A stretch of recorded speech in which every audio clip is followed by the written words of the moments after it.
ማለት ነው። እንግዲህ እሱ ሳይወለድ ማለት ነው። ለምን የመጀመሪያ ልጅን አልወደው? የመጀመሪያ ልጅ እሱ እንደምን ያደረጋችሁት ጋር በደፍተራ ልጁ አጥፊን የመጀመሪያ ልጁ ተብዬ የመጀመሪያ ልጅና የመጀመሪያ ልጁ አጥፊ ናቸው ተብለው በደፍተራ ኮከብ አስቆጠራችሁ ነው እና ምን አበለሳችሁት ነው እንዲህ ወደ ያበጠው አጠጥተ ነው ታፕ እያደረጋችሁ በ6 ዓመት በተወለደ በ6 ዓመት ግን አጠጣው። ምን አጠጣችሁ? መድኃኒት። ምን አይነት መድኃኒት? ከአባቱ ከእናቱ ጸጉር የእናቱንና አባቱን ጸጉር የእናትና የአባቱን ጸጉር። እሺ። ከዛ ከበሮች ደግሞ ቀንድ ፈቅፍቀን የበሬ ቀንድ። እሺ። እሱም በአንድ ቀመመን። በአንድ ላይ ቀመማችሁ? ለደፍተራው ሰጠነው። ለደፍተራው ሰጣችሁት? እሺ። ምን ደገመበት? የሚደገም ነገር ደግሞ እሺ የሚጨመር ጨምሮ እሺ ለታናሽ ወንድሙ ሰጠው። መርጌታ ነው። እሺ ከዛ በኋላ ልጅየው መድኃኒቱን አጎትየው ይዞ ከመጣ በኋላ እሺ በቤቱ በኋላ እና ብለን በማር አድርገን አጠጣ ነው። ተበላተ በማር አድርጋችሁ አጠጣችሁ። አሁን ምንድን ነው ታዲያ ወደ ውስጥ ያለው? ምን ሰርታችሁ? የሰራ የለም እንዲነፋፋው ብቻ ነው። እንዲነፋፋው አስር አድርጎ እንዲነፋፋው። የሚያወራው ሰውዬ ራሱ አሁን የሚያወራው ሰውዬ ደብተራ ነው፣ ጠንቋይ ነው። እንዴት መሰላችሁ? በጌታ ስም አይደለም እያወራ ያለው፣ ኮንቨርሴሽን ነው የሚያደርጉት። ለምን ይተዋወቃሉ? ደብተራ ለደብተራ፣ ጠንቋይ ለጠንቋይ ይተዋወቃል። ምንም የጌታ ስም አልተጠራ ምን አልተጠራ፣ ጠንቋይ ለጠንቋይ እንዴት እንደሚሰራ በጌታ ስም ነው አይደለ? እያንዳንዱ ሴጣን የሚወጣው መጽሐፍ ቅዱስ እንደሚናገር ምንም የሚያወራው የለም። ጠንቋይ ለጠንቋይ ቤተ ክርስቲያኑት ምን ያህል ደብተራዎች እንዳሉ የምታውቀው። ሰውየው ኮንቨርሴሽን እያደረገው ነው። ከማን ጋር ነው የሚያወራው? ከጅኒው ጋር ነው የሚያወራው። ከጅኒው ጋር ጠንቋዮች ናቸው ሁለቱ። ቤተ ክርስቲያን ውስጥ ነው ያለው። የጌታ ስም አልተጠራም። የኢየሱስ ስም እዚህ ቦታ ላይ የለም። ምንም ነገር የለም። እንደዚህ አይነት ስራ ነው ቤተ ክርስቲያን ውስጥ እየሰሩ ያሉት። እንዲያስጨንቀው እንደዚህ አድርገህ ነው እንወር። ስንት ዓመታችሁ? 28 ዓመት። 28 ዓመት። ልጁ ስንት ዓመቱ ነው? 32 ዓመት። እናንተ 28 ዓመቱ ከገባችሁ እንግዲህ ኮዱን ምን እንዳስመሰለው ማለት ነው።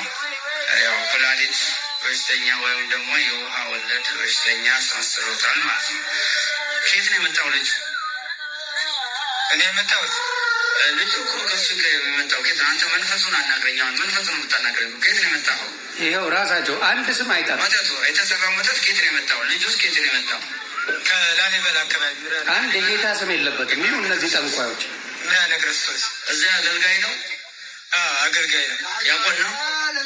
ሁለቱም መሪጌታ ናቸው። ሁለቱም መሪጌቶች ናቸው። ሁለቱም መሪጌታ ናቸው። ሁለቱም ጠንቋዮች ናቸው። ቤተ ክርስቲያን ውስጥ ያገለግላሉ። ምንም ችግር የለበትም። ጠንቋይ ሆኖ ደብተራ ሆኖ ቤተ ክርስቲያን ውስጥ ማገልገል ምንም ችግር የለባቸው። ቄሱ ራሱ አሰራሩን በደንብ ያውቀዋል። እንዴት እንደሆነ በደንብ ያውቃል። እስቲ ሂድ፣ እስቲ ወደ ስም አልጠራም ይህን ሊያሰድብ ነው ሊሉ ይችላል። ወደ አንዳንድ ክልል ሂዱና ቼክ አድርጉ። መስተፋቅር አሰራልኝ በሉት። ጥንቁልና፣ መተት፣ እንደዚህ አይነት ነገር አሰራልኝ በሉት። እስቲ አንዳንድ ክልሎች ሄዳችሁ ያንን የሚያደርጉ በቤተ ክርስቲያን ውስጥ ያሉ መሪ ጌታዎች አሉ። ያንን የሚያደርጉ በጥንቁልና በመተት የሚያሰሩ አሉ። ተብትበዋታል። ኦርቶዶክስን በጣም ተጫውተውባታል። እንዴት ተጫወቱባት? ጌታን አውጥተውት በኢየሱስ ስም የሚለው የለም። ልቀጥልላችሁ። አሰሪው ታምር ነው እንግዲህ ሰሪውም አሰሪውም መሪጌቶች ናቸው። ያውም ደግሞ የመርሃነ ክርስቶስ የቅዱስ ላሊበላ። ይኸውላችሁ ምን አረገ? እንደዚህ ሳሳይ የስ ይሄ ላርገው እስኪ ቪዲዮ ሳሳይ እንትን እያለን ሪስትሪክሽን እየሰጠኝ ነው። ኮፒ ሊንክ አንድ አድርጉ፣ ኮፒ ሊንክ አድርጉ። ይሄ እንዳይታይ በደንብ አድርገው ምን እያደረጉ ነው? በደንብ አድርገው እየሰሩበት ነው።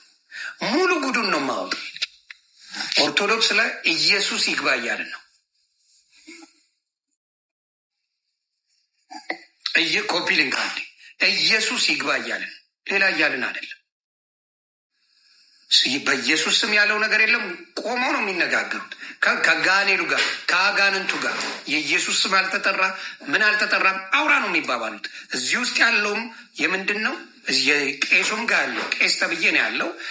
እሱም አጋንንት ነው የሚያመልከው፣ ያኛውም አጋንንት ነው የሚያመልኩት። ለምን? በጌታ በኢየሱስ ስም ነው ነገሮች ሁሉ የሚከናወኑት። አጋንንቶች ናቸው ሁለቱ። ይነጋገራሉ፣ ይተዋወቃሉ፣ ስራቸው ስለሆነ።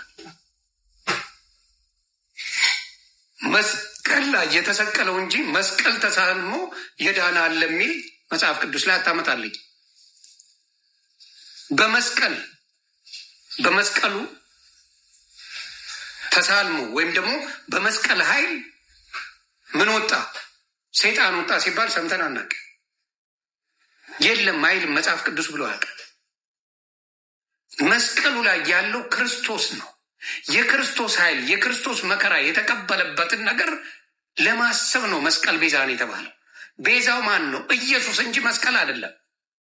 ቤዛው ኢየሱስ ነው። እዛ ላይ የተሰራው ስራ። ምክንያቱም መስቀል ላይ ኃጢአተኞች በሙሉ የሚሰቀሉበት ቦታ ነበር። በጣም የሚዘገንን ኃጢአት የተሰሩ ሰዎች እዛ መስቀል ላይ ነበር የሚሰቀሉት። ከፍ ተደርገው እንዲታዩ ተደርገው መቀጣጫ የሚሆኑበት ቦታ ነበር።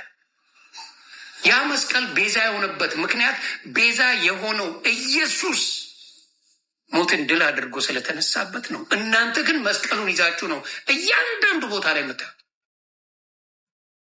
ለዚህ ነው ፕሮቴስታንት መስቀል የማይዘው። መስቀል ላይ የተሰቀለውን በልቡ ስለያዘ ነው። ስለ መስቀሉ ደንታ የለውም። የትኛውም ፕሮቴስታንት ብታመጣው መስቀል ይዞ በመስቀል ስም እንዲህ እያሳለመ መስቀል ቃቃ ሲጫወት አታየው። ኔቨር ዳውን። በቃ በግዑዝ ነገር ማምለክ ስትጀምር ጌታ ከአንተ እየራቀ ይሄዳል። ስሙ ብቻ ነው። ስሙ ብቻ ጨርቁን የነካ ብቻ ሲድን አይተናል። የጌታን ጨርቅ ጌትነቱን ያመነ ብቻ ሲድን አይተናል። መዳን ትፈልጋለህን ብሎ አዎ ሲለው አልጋን ተሸክመ ሂድ ነው ያለው። ተነስ ነው የሰለለውን ሰውዬ መዳን ትፈልጋለህ? ደህና ተነስ። በቃ የኢየሱስን ስም ስትጠራው ወዲያው መድኃኒት ነው የሚሆነ። እናንተ ግን የምትፈልጉት የሆነ ሙቪ እንዲሰራላችሁ፣ ቲያትር እንዲሰራላችሁ፣ ድምቀት ሌላ ነገር እንዲሆንላችሁ የምታደርጉ ነገሮች አሉ።